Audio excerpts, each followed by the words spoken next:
Bapak Ibu Saudara kekasih, firman Tuhan mengatakan bahwa Dia menciptakan kita sebelum dunia dijadikan, dan menciptakan kita di dalam kekekalan. Saudara, di dalam kekekalan artinya kita tidak akan mati. Tidak akan mati bukan dalam bentuk wujud sama seperti ini, tetapi kita secara fisik umur kita paling 70-80 tahun, tetapi setelah itu kita akan masuk ke dalam kekekalan bersama-sama dengan Tuhan. Saya pastikan bahwa engkau sudah menerima Yesus dalam hatimu sebagai Tuhan dan Juru Selamat. Dalam kekekalan. Kenapa Dia mau dengan kita di dalam kekekalan? Karena Dia mengasihi kita. Kalau Dia tidak mengasihi kita, Dia akan udahlah, berhenti aja sampai di sini. Suruh pernah naik kamu dengan orang yang nyebelin? Pernah nggak? Atau naik motor dengan orang yang nyebelin siapapun dia? Tidak mungkin. Iya, pernah nggak? 2 menit lah gitu. Pernah lah satu mobil gitu kan? Kira-kira apa yang saudaranya lakukan? Keluar. Kalau nggak dia keluar, gue yang keluar, betul kan? Betul kan? Kita tidak akan senang ada dalam satu perjalanan, ada dalam satu tempat dengan orang yang tidak kita sukai. Kalau nggak dia, gue yang keluar duluan. Keluar kan gitu. Tetapi Tuhan disebutkan menyebutkan kita di dalam kekekalan karena Dia sangat mengasihi. Dia ingin bersama-sama kita di dalam kekekalan. Yang pertanyaan saudara, apakah hidup kita berarti? Hidup kita sangat berarti bagi Tuhan. Itu sebabnya Tuhan memberikan Yesus sebagai ganti. Karena bagi Dia, kita sangat berarti. Ketahuilah Tuhan menjadikan kita di dalam kekekalan, dan Tuhan ingin bersama kita selama itu. Kita ingin bersama kita selama itu. Sudah 2 pertanyaan. Yang pertama tadi adalah mengapa saya hidup? Yang kedua, apakah hidup saya berarti?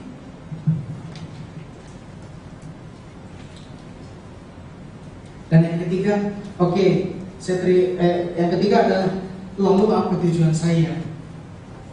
Ketiga, apa tujuan saya? Yang tadi udah tahu semua, semuanya itu. Mazmur 89 ayat 47 menyebutkan, mengapa Engkau ciptakan kami untuk kesia-siaan? Ini Daud berbicara bukan kepada orang, tapi dia berbicara kepada Tuhan. Dia berdialog dengan Tuhan karena pertanyaan-pertanyaan yang diajukan, yang muncul di hati banyak orang. Mengapa Engkau ciptakan kami untuk kesia-siaan? Saya akan baca untuk saudara ada beberapa ayat dari Kolose 1 ayat 16.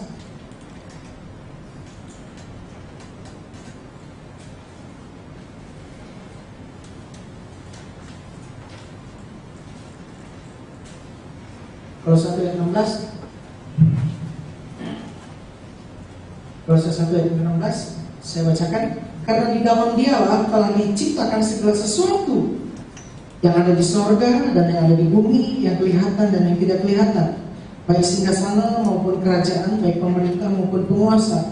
Segala sesuatu diciptakan oleh Dia dan untuk Dia. Firman Tuhan mengatakan segala sesuatu katanya diciptakan oleh Dia dan untuk Dia. Kita sudah mulai menemukan sedikit clue. Jadi disebutkan bahwa segala sesuatu termasuk kita diciptakan oleh Dia dan untuk Dia. Terjemahan yang lain menyebutkan untuk segala sesuatu, semuanya dari The Message. Saya bilang untuk segala sesuatu, semuanya yang di atas dan di bawah, kelihatan dan tidak kelihatan, semuanya berawal dari Dia dan mendapatkan tujuannya di dalam Dia. Saya ulang baik-baik. Semuanya berawal dari Dia dan mendapatkan tujuannya di dalam Dia. Bapak Ibu Saudara, saya tadi sampaikan tentang telepon. Apa kegunaan telepon? Kalau kita tidak pernah tahu fungsinya telepon, kita akan mengabaikan, kita akan memperlakukan telepon itu dengan cara yang tidak benar. Ada 2 hal bagaimana kita tahu fungsi suatu benda, fungsi suatu barang. Yang pertama, kita tanyakan kepada yang buat. Anak saya membuat lukisan luar biasa. Dia warnain. Itu gambar apa, Dek? Saya sampai lupa jawabannya, tetapi itu harus ditempel dengan baik. Dia mengetahui untuk apa? Saya nggak tahu apa yang ada di dalam imajinasi dia, apa yang ada di dalam pemikiran dia, kenapa dia membuat gambar itu. Jadi kalau kita tidak tahu, tanpa perlu kita mereka-reka, lebih baik kita bertanya. Mau bertanya sesat di jalan, ya. Nah, demikian juga di dalam hidup kita, di dalam barang-barang yang kita temukan. Kalau kita ingin mengetahui fungsi dari suatu barang, yang pertama adalah kita tanyakan untuk apa. Saudara pernah lihat, mungkin pernah jalan-jalan ke toko mebel. Suatu waktu saya lihat, saya pikir ini apaan?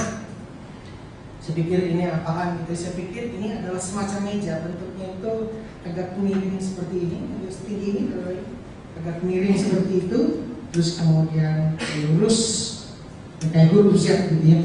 Ini agak miring. Saya pikir ini meja atau apa gitu ya. Saya coba reka. Saya nggak ketemu. Ya udah, saya lihat aja tulisannya. Oh, apa namanya? Kursi bar ternyata. Jadi cara duduknya gitu. Jadi saya mikir juga cara duduknya seperti itu. Artinya saudara, tanpa kita menanyakan, kita akan sulit mereka-reka. Jadi pertama adalah tanyakan kepada siapa yang bikin. Ada sebuah bentuk segi 4. Begitu, saya pikir itu meja, ternyata itu kursi. Bang, itu kan masih plus minus, tapi ya beda-beda. Yang bikinnya maksudkan itu adalah kursi. Dia suka-suka yang bikin. Kita semua itu meja, bikin kursi gitu. Seperti itu. Yang pertama, bagaimana kita mengetahui adalah dengan bertanya. Kita seringkali simpulin sendiri, betul. Ini pasti untuk ini. Dan yang kedua, cara yang bisa kita lakukan adalah dengan mempelajari buku manual tersebut. Mempelajari buku manual.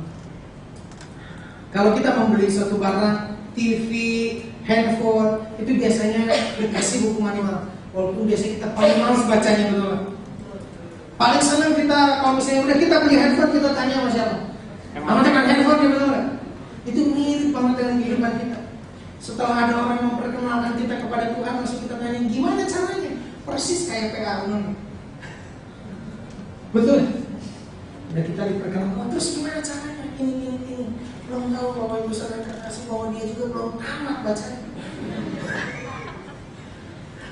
Terus saya pernah menemukan oh iya itu gini. Itu setelah saya ini nggak gitu deh. Jadi hal yang terbaik Bapak Ibu Saudara kasih supaya kita tidak tersesat. Bertahun-tahun kita pikir itu benar. Oh enggak, cara bikin SMS itu begini. Keke gitu kan. Oh enggak, itu fungsinya ini. Keke. Cara yang paling baik adalah pelajari manualnya. Ini adalah buku manual dalam kehidupan kita. Bentuknya bisa beda-beda. Tetapi ini adalah buku manual di dalam kehidupan kita. Hal yang terbaik untuk kita tahu fungsinya adalah mempelajari manual. Ini adalah buku manual tentang kehidupan kita. Oke, saya lanjutkan. Efesus 1 ayat 11. Saya bacakan. Efesus 1 ayat yang ke-11.